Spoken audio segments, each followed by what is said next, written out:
I'm Tom Osman, and this is Whatever Comes Next, the podcast where I explore the world of underground and independent music making. And on today's episode, I'm talking with guitarist Knox Chandler, who has just released what I believe I'm right in saying is his first ever truly solo album, The Sound, which is a musical memoir of sorts. And the name The Sound relates to, I hope I'm going to say this correctly, a body of water which connects the Long Island shoreline to the Atlantic Ocean. He can definitely explain it better than I can. So Knox has been making music for 4 decades, and it's a career that has spanned so many different projects that would have been impossible to squeeze into this interview.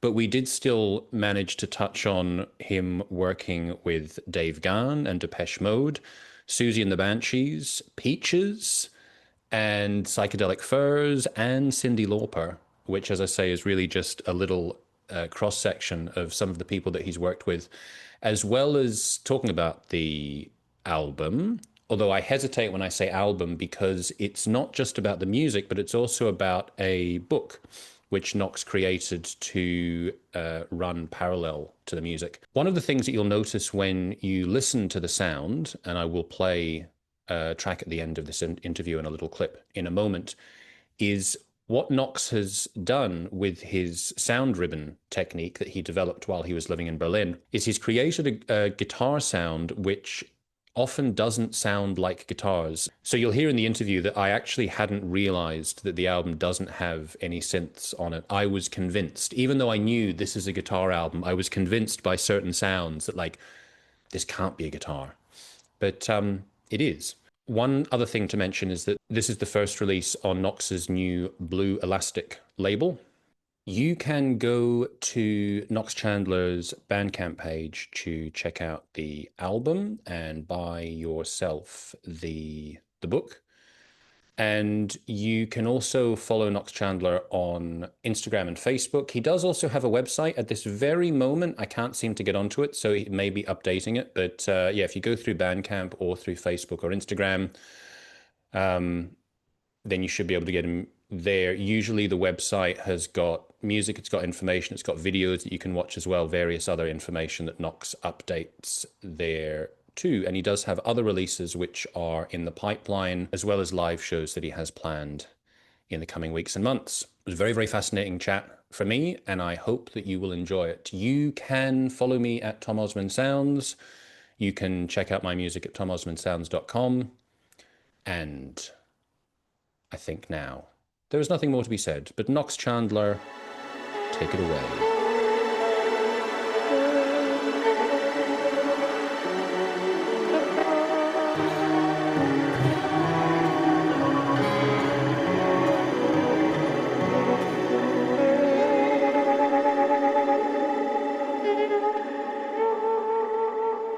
Tom, pleased to meet you. Hi, Tom. I'm Knox. Nice to meet you. Are you in Long Island? No, even though so much of this project is centered around Long Island Sound, I'm on the Connecticut side.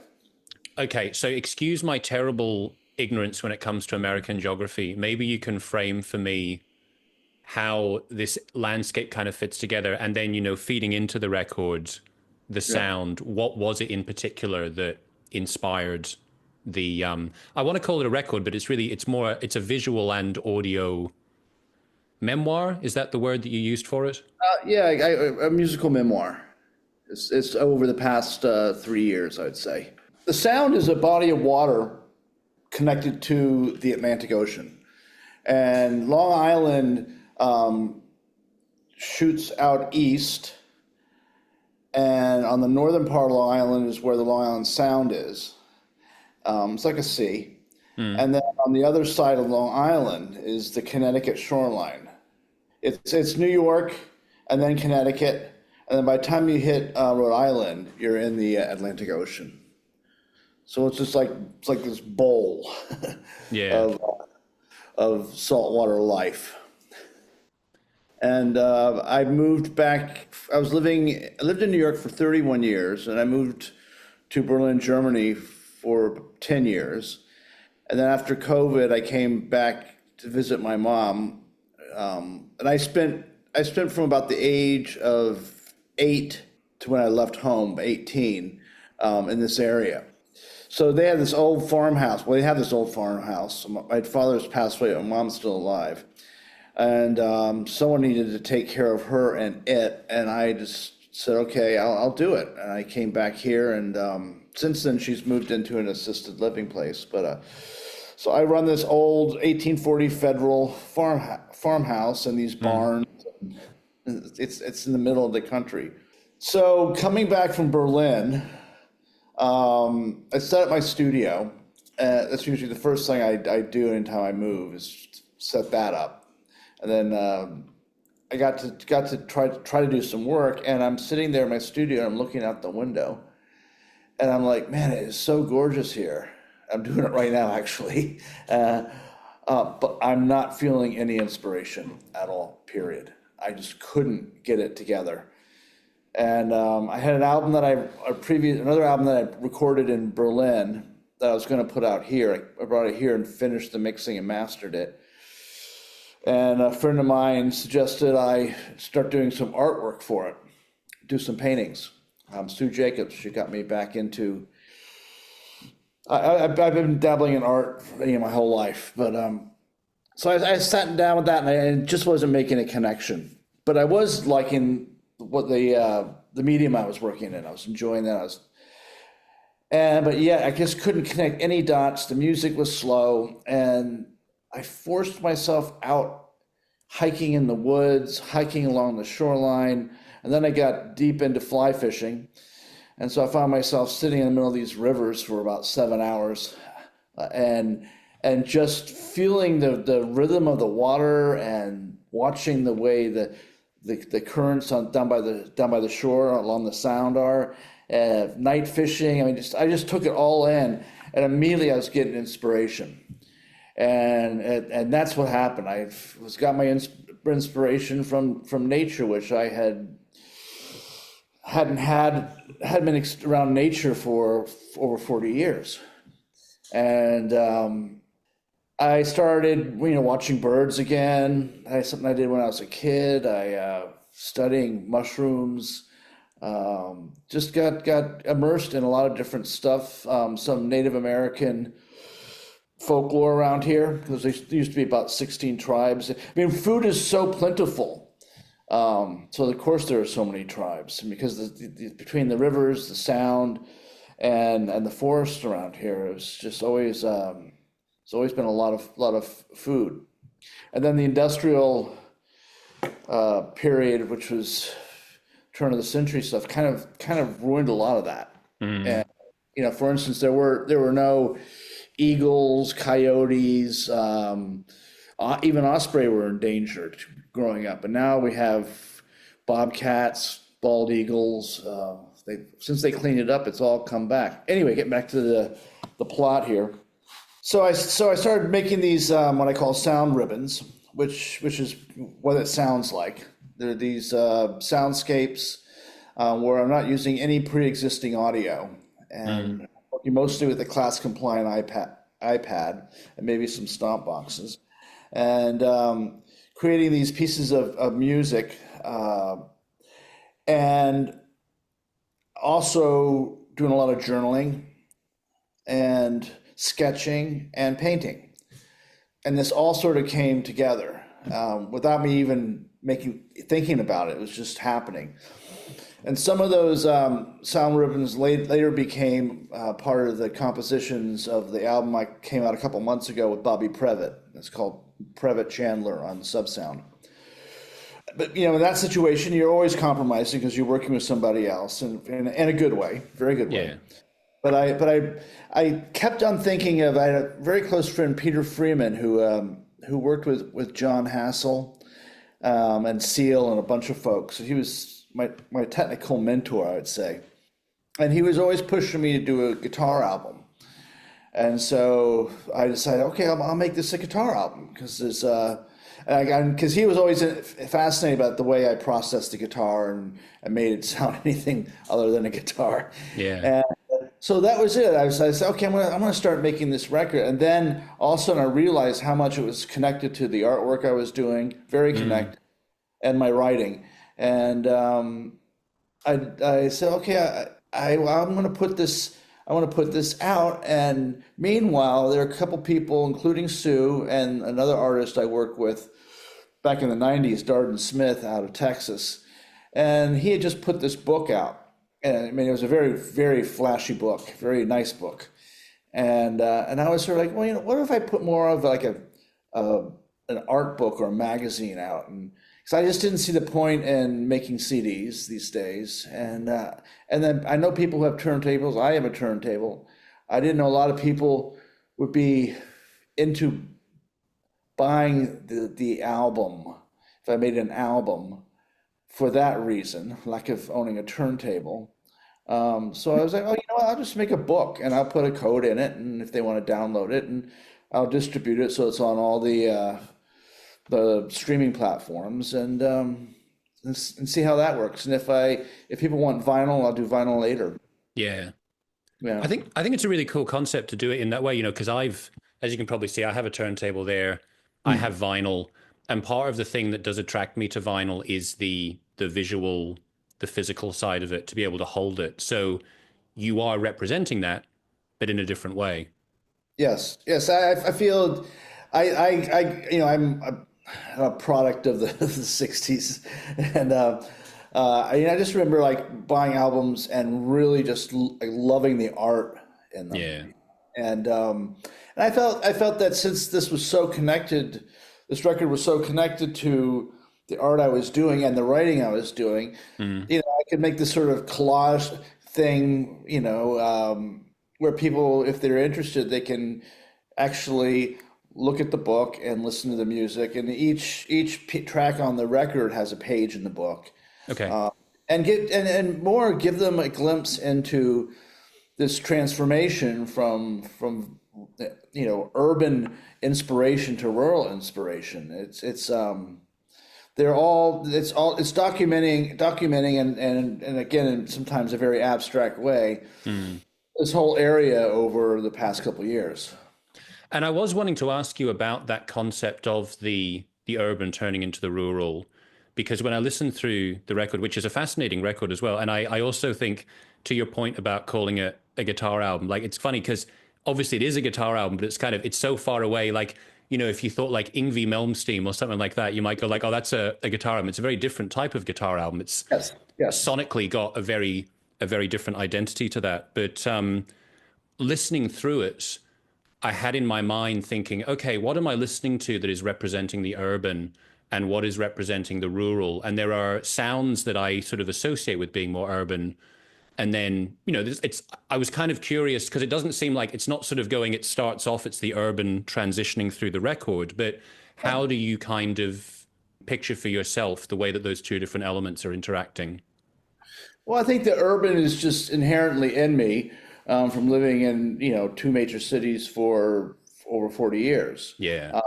I used to just go out into the street and be so inspired to go back and record, whether it was something I heard on the radio or seeing a poster or a smell, or eavesdropping on a conversation. I find conversations really fascinating. And when you hear, when you're hearing it could be a heated conversation, but it's a good conversation.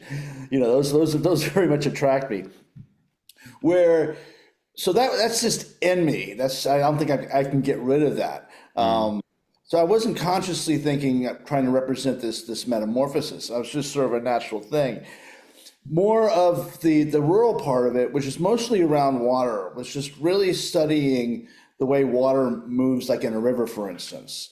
Especially when you're dry fly fishing, you're trying to get that line right in the bait stream, so it moves down like just naturally. The problem is that your line, your leader, and your tippet often get caught up in another stream that's moving a little bit faster. So you're always trying to correct yourself. And I found just the way the water is shifting at the same time be quite fascinating. In the same way, observing the changing of the tides down on the Sound, because I often fish off these rivers down there. You can actually see the way when it's like completely flat, and yet there is something else happening while that is going on. And I think that was probably the biggest inspiration to this change into my rural inspiration, as well as just the observation of just nature. I Yeah. mean, there's the colors. I'm very keen on colors, and it just sort of naturally happened. Um, Given that this this interest in colors and the fact that you're also a painter and obviously you've done this visual component to it, do you find that, when you are out in the nature, you're sort of being influenced by the water? Are you also being influenced by colors in a way that somehow has a corresponding musical representation? Yeah, I think the shades of colors definitely influences the timbres I use. Absolutely. Uh, and that also can be very abstract, because obviously you don't see a lot of those bright colors in the book and out there in nature. Um, I I think I become more aware of the different shadings, the way light hits certain things. Mm. Um, I obviously I'm very interested. I have a lot of photographs of these lenses really close up on flowers, and I find that those colors are quite bright and quite rich, and I dabble around with that.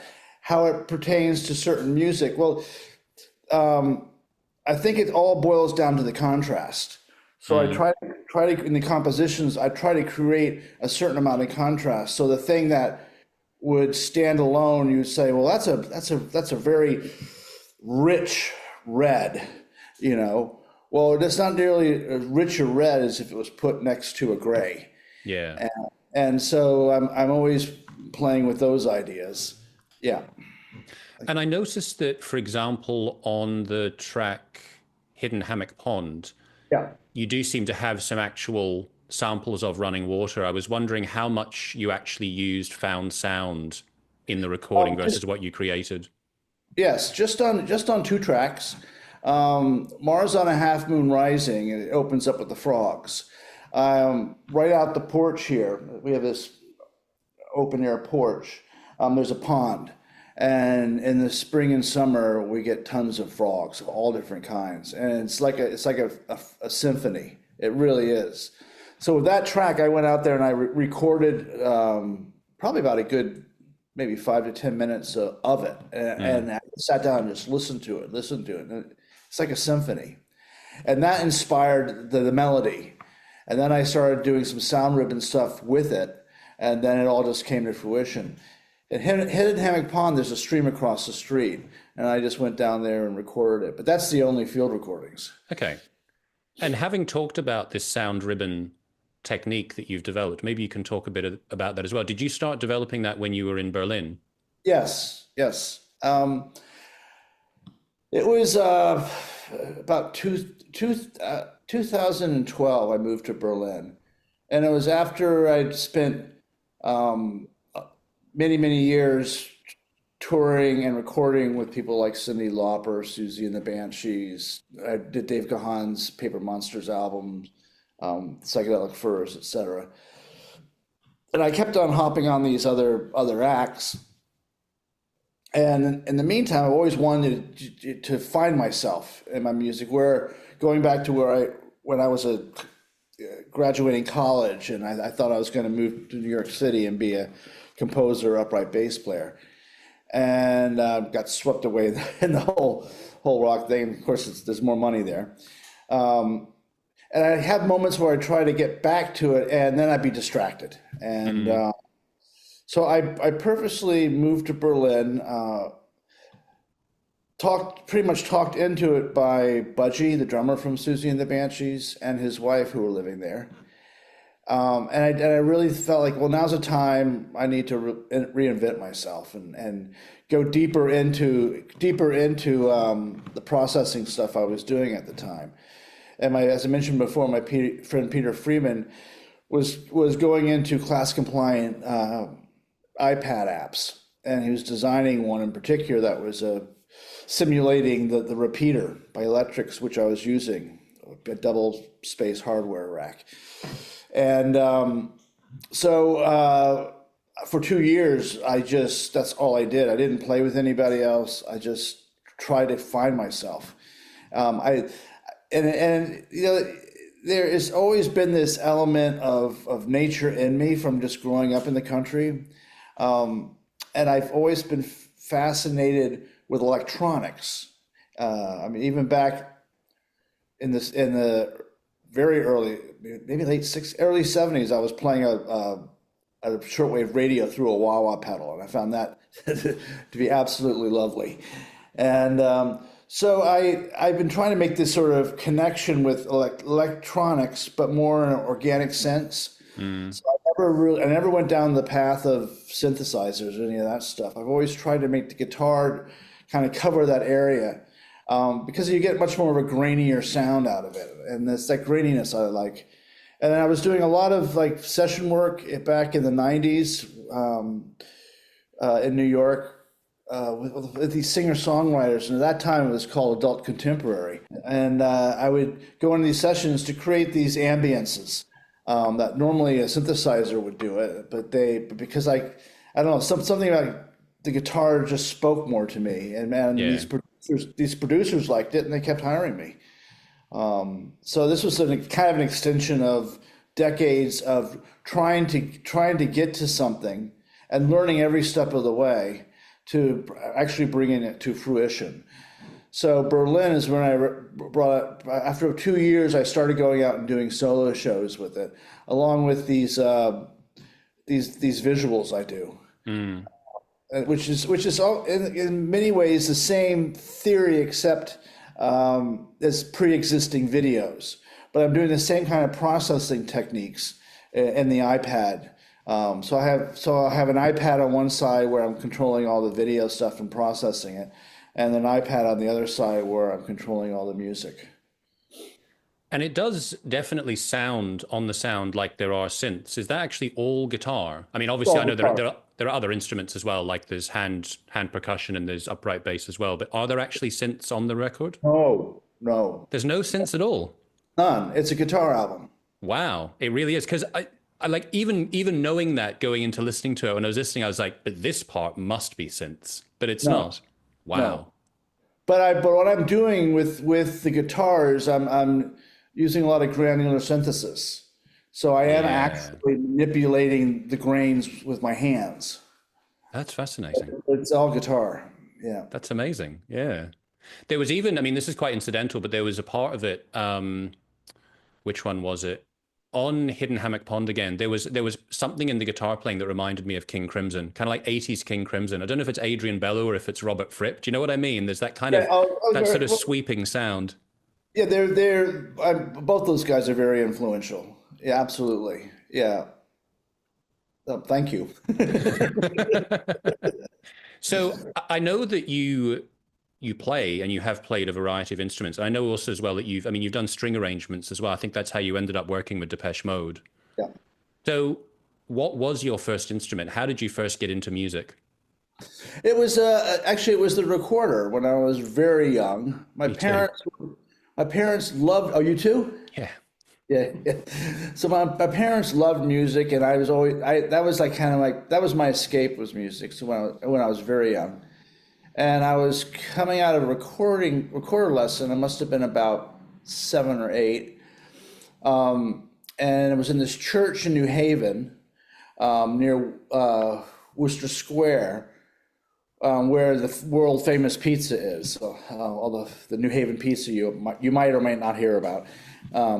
So I was leaving a lesson, and in the sanctuary there was a classical guitarist practicing, and my ears just went.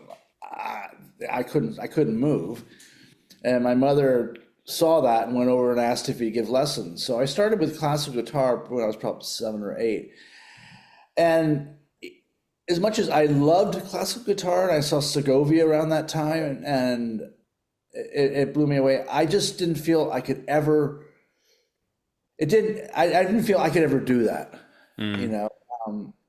And it was also the time period when all these amazing electric guitarists were starting to happen, and hearing like Jimi Hendrix for the first time, or even hearing the Beatles when I lived in England for the first time, just the sound of that electric guitar really caught my ear. And I probably when I was about 10, I got myself an old Fender Mustang.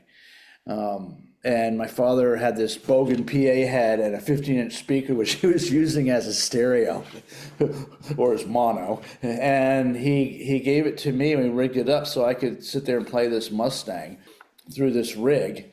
And I totally became fascinated with feedback.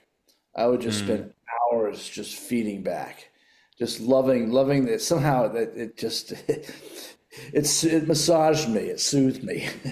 And so the classical guitar went by the wayside, and I started taking lessons with somebody who really right away put me into the blues. Okay. And of course the blues. Then you're easy to get attached to bands like Cream and Stones, and yeah. But so then you said that you had this plan at a certain point that you were going to go to New York and you were going to play upright bass. I don't remember if you said it was like you wanted to do chamber music, but you were going to go down a more kind of classical. I was composing a lot of these pieces that were sort of 12-tone pieces. I would say more in the improvisationist, free jazz kind of world than classical. Okay. And I had a couple groups at college, and I thought, well, and I originally went to New York and did a week at the Theater for the New City with a dance troupe. And they put me on stage playing the upright bass, and a lot of it was just very sort of sound effect stuff, and blowing cymbals and pouring water. And pouring water, what do you mean? Well, to get that sound, I was like taking water and pouring it. It was very, experimental. I had to make sure it didn't splash too much on the bass. Yeah. But I did a week of that and got a good review in the New York Times, and I just moved there, and I thought that's what I was going to do, sort of more experimental stuff, and most instrument would be the upright bass. And I know that. Oh yeah, sorry. Please continue. Then I had these knucklehead friends who had a band, and they were getting some attentions. So and plus they had better drugs, so I went with them. So you did mention the various, some of the projects that you were working in through the 90s, and I understand that you, for a couple of years, you were in the Psychedelic Furs as well in the late 80s, early 90s. But I think you had some other recordings, you had some other projects before then. So when was it that you really started to get into playing, rock and roll or post-punk or whatever other kind of genre tags we'd apply? Oh, there are all these bands that don't exist anymore in New York City. Except for this one guy, David Microwave, and he had a band called Baby Buddha. And he's putting records out on the West Coast still. Some of it's the stuff I used to play on. But it was what really kind of started was I wound up working with a hero of mine, Gary Window. Okay. He's a sax player, and he was on the Furs Forever Now album. But he played sax with Carla Bley as well as with he was Pink Floyd. He did a lot of stuff with Todd Rundgren, Robert Wyatt, Brotherhood of Breath. He was just this brilliant saxophonist, a British guy, a bit older than me. And he spotted me playing in this dive in the Lower East Side, and wanted to start a band with me. And so we've had this project together. It was very rock influenced, but with a certain he liked to call it rock-a-boppa metal-delic music, and it was he got us into Bearsville back when Albert Grossman was still alive. Actually, Albert put us in the studio, and we did an album called Deepwater on Island Antilles. And through Gary is how I met John Ashton, the guitarist from Psychedelic Furs, and we became friends. And then years later, I was after the whole window thing ended. I was walking in Soho and I bumped into Richard Butler and his brother Tim. And Richard took my number and hired me to start making some demos with him, which later became the Book of Days album, which is the first of the two Furs albums I worked on. And thinking about, I mean, there's way too many different projects to get into, but, with all, like we mentioned Depeche Mode, and I think you brought up Cyndi Lauper and Psychedelic Furs, and you were in The Creatures after you were in Susie and the Banshees. And the Dream Show. And the Dream Show as well. How, like, if you sort of divide it in this way in your mind, which of these projects were you actually like in the band versus that you were sort of hired as a session musician? Or was there sort of it not always a clear divide between the two? There was never a clear divide. I mean, I always like to refer to myself as a glorified sideman. Because that's kind of it. Usually, I mean, I'd worked with a lot of these different bands, and they made me feel like I was part of the band. I mean, I was definitely part of the whole process. But yet, I was definitely one of those guys who wasn't in the inner circle. Yeah. And was that always the case going through those bands in the 90s and the early 2000s? I would say probably, yeah. Yeah, I would say probably. So I wanted to ask you about, having brought up Depeche Mode and mentioning the fact that you did the arranging, or, sort of arranging strings for that. Was that something that you'd done before? How did you get into that particular role? That was the beginning of, that was the first project I did since college, which led on to me doing strings for arrangement on one of Cyndi Lauper's songs. And then when I moved to Berlin, I did a lot of string arrangements. This is an artist called Rita Red Shoes from Portugal. I did a whole album of string arrangements. And there was also a band called Them There. And I did a bunch of string arrangements for them. It started, I was working with David on the Paper Monsters album. We spent about 4 years writing it when I wasn't. In that period, he was going off and touring and working on Depeche stuff. And I was working with Susie and the Banshees and Cyndi at the same time. Mm. So whenever we were home, we would get together and do some writing. And I was home one time, and David called me up and said, "Hey, Martin wants a string arrangement on this record." And I had started doing some string arrangements on the Paper Monsters record. So David was like, "Okay, let's bring Knox in." So I came in, I sat with Martin, and he wanted these clusters, these specific clusters, but he wasn't really sure what. And so I went back and I wrote this arrangement with some clusters and then put some electric cello in it. And we went back and we brought a string quartet in and double tracked it and added some other bits and pieces, and that became it. And that was on Exciter? Yeah. But so you're saying that you were working on Dave Gahan's album, which came out later before you started working on Exciter? Yeah. Yeah. And then you toured with him as well later on, is that right? Yeah. Interesting. And now this is probably very incidental in terms of your career, but how did you end up working with Peaches? Oh, that's funny.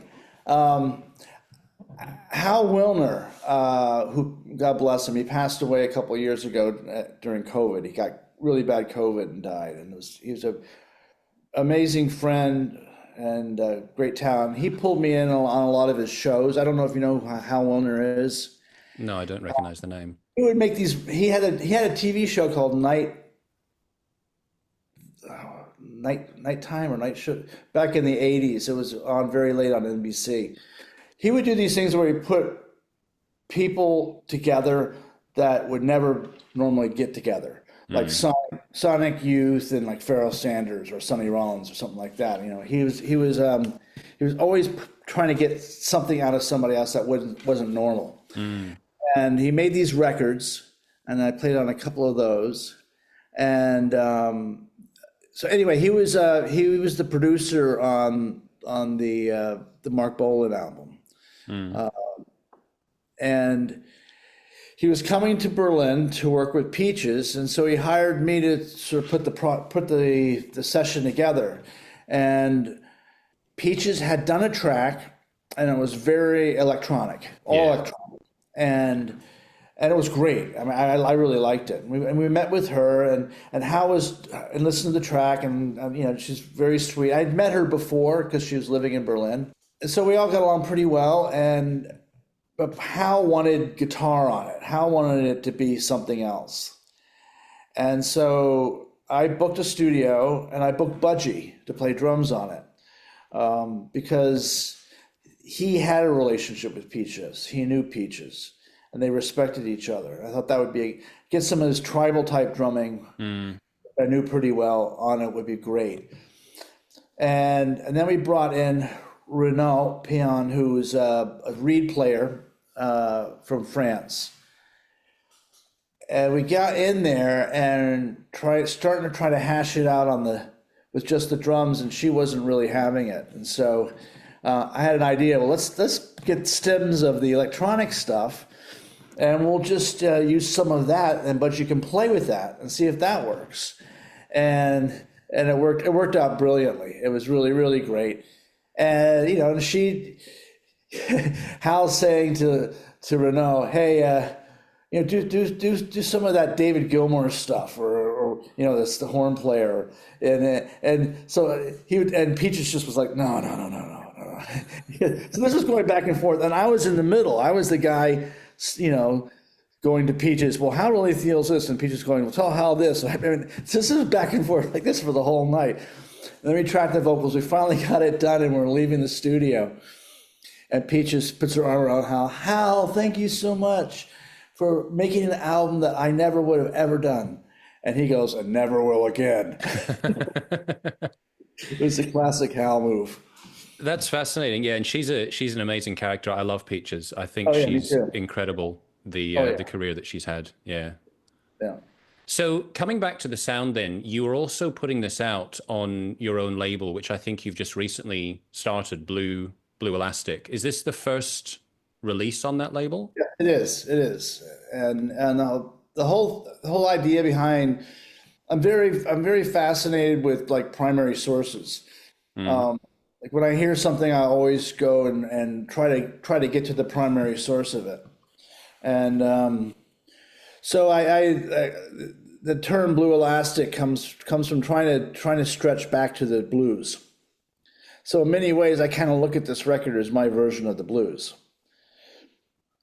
That makes sense. Yeah, well, look, I think Peaches is punk. So if Peaches is punk, there's no reason you can't be blues. Yeah. So that's the idea, and I have a couple other records I'll be putting out that are done, and one of them is called Bursting Blue Bone Bark, which is a project with Eric Mingus, which is a lot more sort of blues connected, and Sea of Stars, which is another solo record of my own. And what are your plans with the label? Have you ever gone into having a label before? No, never. I know nothing about it. I just LLC'd the name, and I'm just taking it as it comes, learning as I move along. Just jump in. I don't really, probably don't even need a label for what I'm doing, but I figured, well, you just never know, and I might as well try to learn. Yeah. And I guess in some ways as well, to conceptualize for people, to sort of like put an umbrella around things that they go, oh, okay, this is where I can expect to find a certain sort of range or a certain style. Or I don't know if you've really kind of thought about it in that way, or it's... Well, no, I would like, and I've been working on 2 projects right now. One's called Blues, No Blues with Rick Moody, and then there's this other project with Cynthia Slay from the Bush Tetras. And they're very much under the umbrella of my abstract sense of the blues. Yeah. And in terms of performances, what have you been doing and what do you have planned? I've been doing these well, I was doing some shows with Bobby Previtt and probably doing some more, but lately I've been doing these solo Soundribbons shows. And once the record's out, I'll be looking to try to put some out-of-town shows together. And how doing far are you thinking of going? how far away? Yeah. As far as it takes me. So So potential. yeah, I was just in Berlin and I did like Mm, 3 shows there.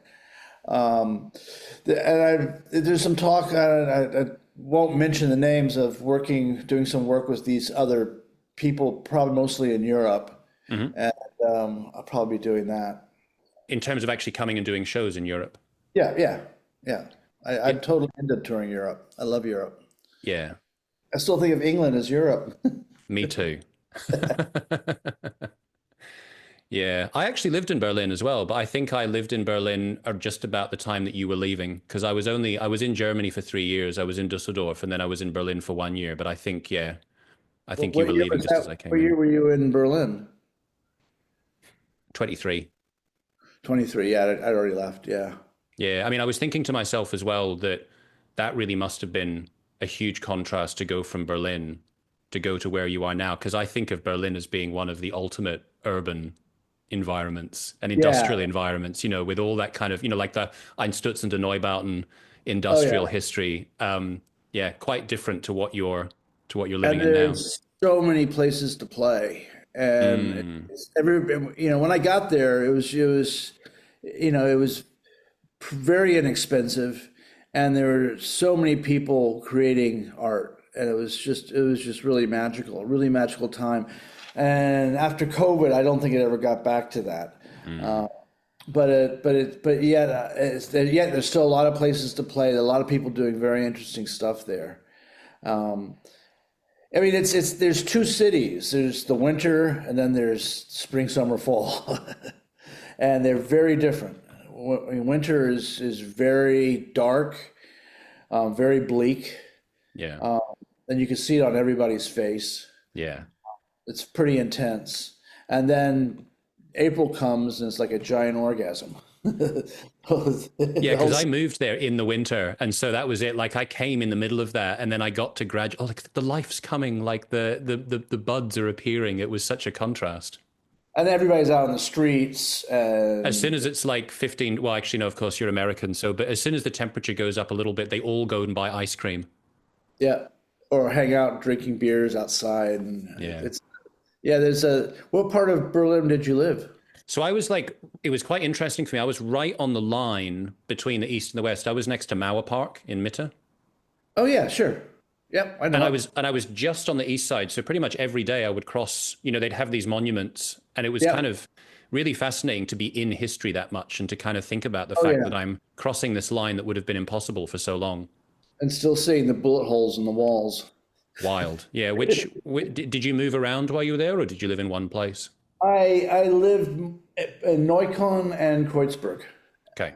and then Schöneberg at the end. Mm, So yeah, I was in I lived for a little bit in part of the east, but mostly the west. It's all pretty much the yeah. west. Und wie ist dein Deutsch? 9. It's English there. I was even teaching at a university. I was English. Yeah. Yeah, no, if you had had even a little bit more than that, I would have been stuck. My German level is like basic functionality, that's it. It's a very hard language to learn. I Well, I sp- lived in Czech Republic before that, and so I oh, okay. tried I tried learning Czech, and then after that I went, you know what, German's actually not as bad as I thought it was.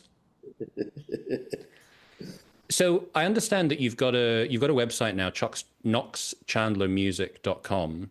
Yeah. In terms of people keeping track of releases and shows, I mean, I guess you're kind of active on social media as well. I think you're on Yes. Instagram. And Facebook. Where are kind of I hate this kind of terminology, but where are you most active in terms of promoting what you're doing? I would say Instagram and Facebook. Okay. But I do put stuff up regularly on my website. I mean, the whole social media. I mean, this is the first time I've actually put myself out there as an independent artist, Mm, and I've done a bunch of research, and a lot of it just goes over my head. It's all a work in progress. So I've mm, going into this pretty much. as a learning project. So I'm looking at sort of the long-term thing. So I'm kind of stumbling as I go along. And I actually, as you know, I hired a publicist to help me with this. But everything else, everything along the way, I've done on my own. Yeah. I designed the book on my own. I went and printed it on my own. It's been just, and I really looked at it like this is a learning project. This is me continuing my education. Yeah. And so yeah, I'll make a bunch of mistakes, and I know I've probably made dozens, but they're my mistakes, and that way I'll learn from it rather than Sure. I mean, that's the thing. It's like I know even working on the Bobby Previtt record, after I handed it over to be mastered, and the record company got a hold of it, and then we hired someone to do the art design for it. I realized that there's always something that was not kind of going smoothly, and I wouldn't really understand why, and no one ever really would explain it to me. Yeah. So I'm kind of like, okay, fair enough. So if things don't go smoothly here, I'll know what it is and what I could do better next time. And I've already come across stuff like that, especially in the printing of the book and the release of the record, which was supposed to be out by now, but changed it till May 30th. May 30th, yeah. And in terms of people getting hold of it, is Bandcamp the place for people to go to? Bandcamp, yes, and I'll probably be putting it up on my website and possibly Spotify too. But Bandcamp is the best one for the time being. And when you say you'll be putting it on Spotify, you mean people can actually buy the book as well from Spotify? Is that what you mean? Well, the album's going to be on Spotify. Yeah. Yeah. The 2 singles are already out on Spotify. They're doing merch now on Spotify, and so I've been looking. I didn't realize. Yeah. And I presume that you printed a limited amount of the book. Is there an expectation that if you sell through, you'll just create another run of it? Yeah, absolutely. Yeah. Yeah. Yeah. No, I'm already thinking about it. I might have to do another run, but That's very cool. yeah. No, people have been pretty happy with the book. Excellent. Well, look, Knox, thank you so much for your time. It's been really fascinating to talk with you, and it's been great to listen to the record as well. I think it's a great project, and yeah, I'm still bowled over by the fact that there aren't any synths on it. I really couldn't imagine that was all guitar and there was no synths at all. It's amazing. Yeah, I mean, it really has to do with my friend Peter. He became very interested in me back in the early 90s because I was doing a lot of stuff with a TC-2290 processing. And so we had a couple recording projects we did together.